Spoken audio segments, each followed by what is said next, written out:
Bonjour, je suis Jonathan, ingénieur avant-vente Netgear. Je vais vous présenter la configuration d'un Wi-Fi invité avec Insight Cloud Management, dans lequel nous allons utiliser du routeur BR500, des switches Insight et des bornes Wi-Fi Insight.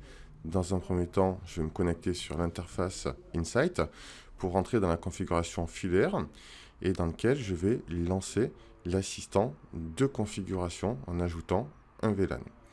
Donc dans lequel ici on me demande le nom de mon réseau pour le site. Donc en fait c'est la configuration filaire et sans fil du site bureau qui fait partie de l'entreprise Netgear France. Dans lequel en fait, donc je rentre dans la description, c'est la configuration du site complet. Quel est le type de réseau de ce VLAN? Ça va être du réseau data tout simplement. Et quel est le nom du VLAN? Eh bien ça va être un guest VLAN, donc un VLAN invité, et dans lequel je vais rentrer donc un numéro de VLAN. Ensuite, je vais aller configurer mes switches et mon routeur. Donc je vais sélectionner tous les ports de mon switch PoE, un port de mon routeur BR500 et le uplink de mon switch non PoE que je tag, trunk port.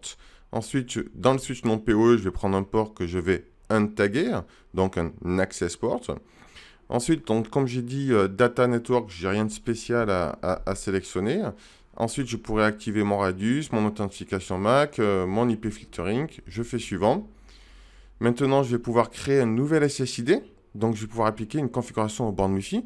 Donc ici, je vais appeler le guest Wi-Fi.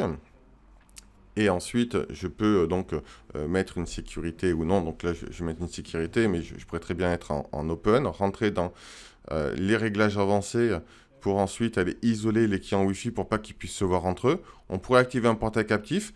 Ça sera le thème d'une autre vidéo. Ensuite, je fais suivant.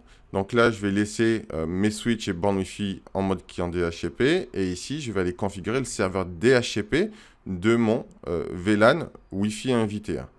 Donc, j'ai renseigné l'adresse IP de gateway, de passerelle. Et ensuite, je peux aussi modifier le pool qui est préconfiguré.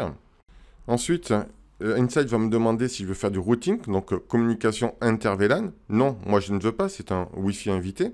Ensuite, ici, j'ai un résumé de toutes les configurations qui sont appliquées sur tous les produits.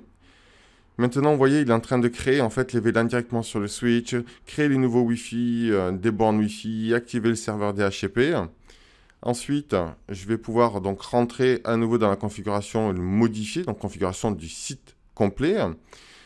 Maintenant, on va retourner dans notre site bureau pour aller regarder la configuration filaire. On va rentrer donc du coup dans la configuration des switches du site. Donc filaire, réglage, donc settings. Et là, vous pouvez voir que j'ai bien mon guest VLAN qui est créé. Maintenant, je vais dans le wireless, le Wi-Fi. Je rentre dans la configuration et on peut voir que j'ai aussi le guest Wi-Fi qui est bien créé. Voilà. Si vous souhaitez avoir plus d'informations, n'hésitez pas à nous contacter. Au revoir.